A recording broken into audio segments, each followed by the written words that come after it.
Assalamualaikum warahmatullahi wabarakatuh. Perkenalkan, kami dari kelompok 5. Di sini kami sedang berada di Dinas Perpustakaan dan Kearsipan Kota Pontianak. Saya Tia Mira Semawan. Saya Siti Fasya Cakra. saya Muhammad Majidur Imam. Saya Firmanski. Saya Rivaldo.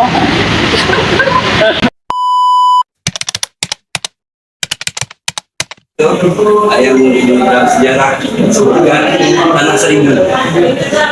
Tanah Seribu jadi pemerintah itu POC, POC diberi tanah oleh Kerajaan Pontianak itu 1000 kali 1000 meter persegi.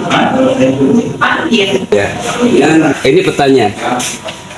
Tanah Seribu itu di sini, jadi dibagi Pontianak di sebelah utara, di sebelah selatan yang 1000 kali 1000 meter persegi itu diberikan POC. Mereka membangun fasilitas itu, baik perkantoran, rumah staf, pegawai, tentara, tansi, militer, benteng juga. Penjara juga, rumah sakit juga ada, ya. Komoditasnya biasanya sayur-mayur gitu kan. Komoditas itu hanya untuk melengkapi, mencukupi pasokan dalam kota aja kemungkinan, belum ada sampai ekspor.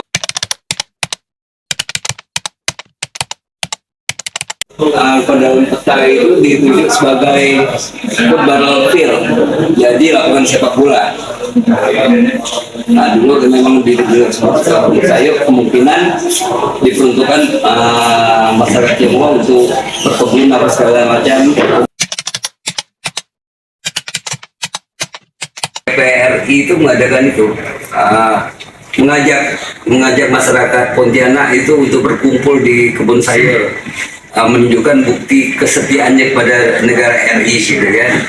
Negara RI, ayo siapa yuk, itu ke sana itu, menunjukkan bahwa kita setia pada NKRI. Saya kumpul lah, diajar sekitar dihadiri 3.000 masyarakat yang hadir di situ.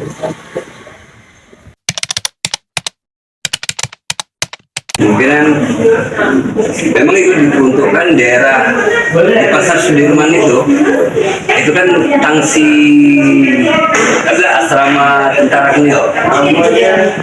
Memang daerah itu depannya lapangan itu ya, lapangan kebun sayur itu kan, kebun sayur. Mungkin itu memang diperuntukkan untuk apel tentara segala macam. Jadi komplek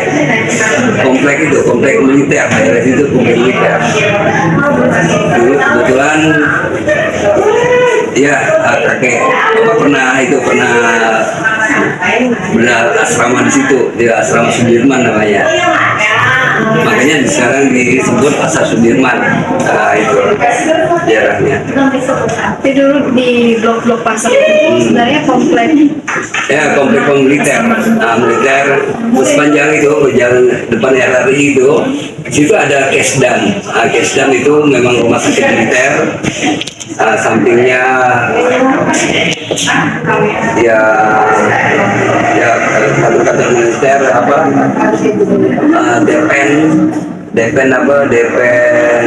Puspen ABRI, pusat penerangan ABRI. Nah, itu daerah situ.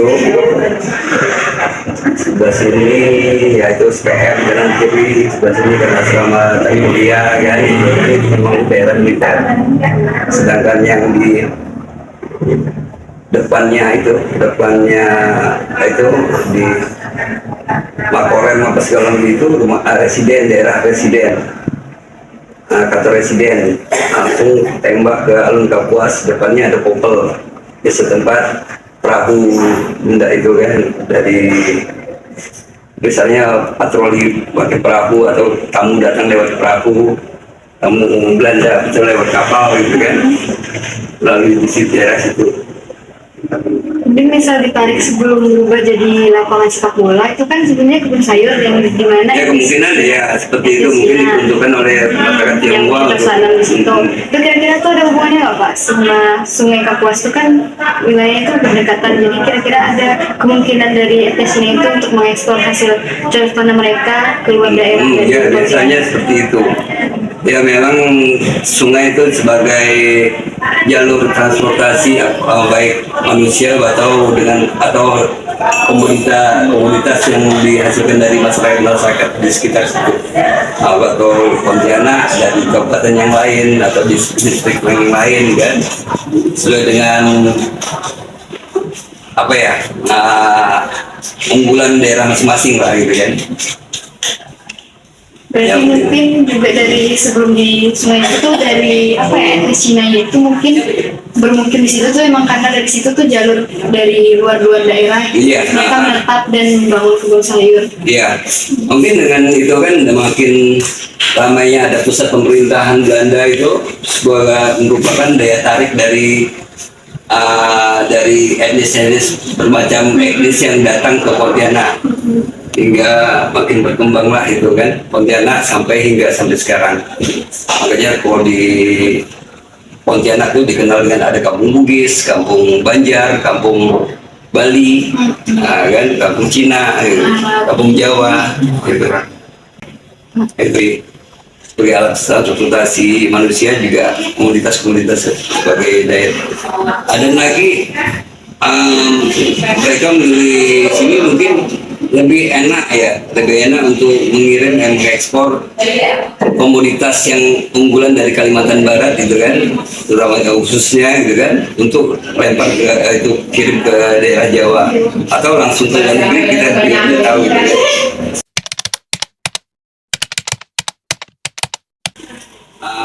Mungkin siapa tahu juga di dalam sini kita lihat ada tebu, mungkin di Pontianak ada nanam tebu untuk pasokan pabrik gula di Jawa. Bisa jadi juga gitu seperti itu. Dan lagi di desa pelabuhan ini ada itu Port Oli. Jadi oli itu belum tahu juga John.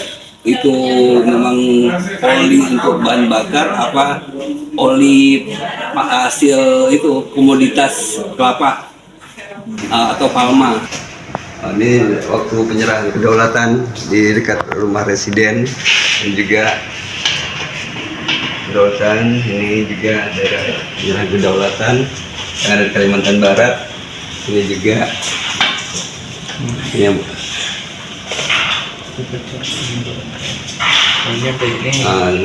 ini setelah pulang dari KMB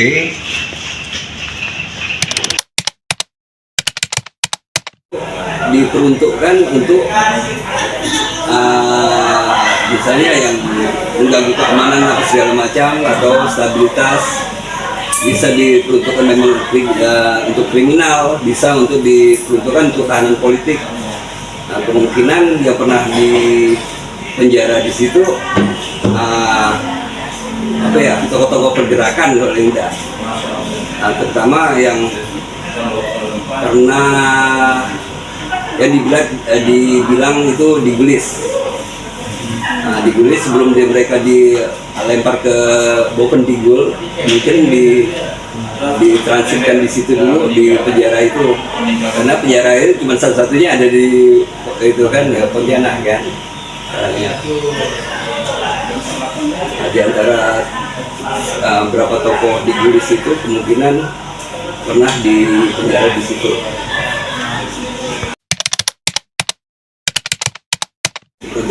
Itu kan yang mengganggu keamanan di sekitar itu daerah Pontianak atau di penjara disanksi di situ, atau ya itu ada tahanan politik yang mengganggu stabilitas pemerintahan yang itu yang dianggap mengancam kan perjuangan sesuai dengan tujuan mereka gitu kan, seperti tokoh pergerakan. Kemungkinan sebelum pernah dipenjarakan di situ. Ya seperti Nah itu yang toko-toko di Bulis yang sebelum dibuang ke Bapur Jigun, kemungkinan transitnya di situ dulu, di penjara di situ dulu, baru dilanjutkan ke Bapur Jigun, dijauhkan dari para pengikutnya biasanya. Jadi apa ya? Jadi semangat pengikutnya jadi lemah biasanya. Politik Belanda seperti itu. Ya di Pangeran Diponegoro kan dibuangnya jauh dari sekitar daerah perjuangan itu, daerah Jawa Tengah tidak, tapi dibuang di Makassar. Nah, sedangkan era Kartini juga dibuang daerah di Jawa Barat ya. Mungkin politik Belandanya seperti itu.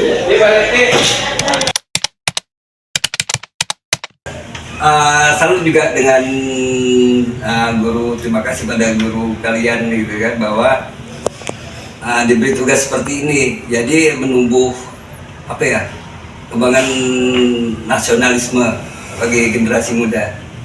Ya, salam buat guru kalian. Pak Abdul ya, salam Pak Abdul.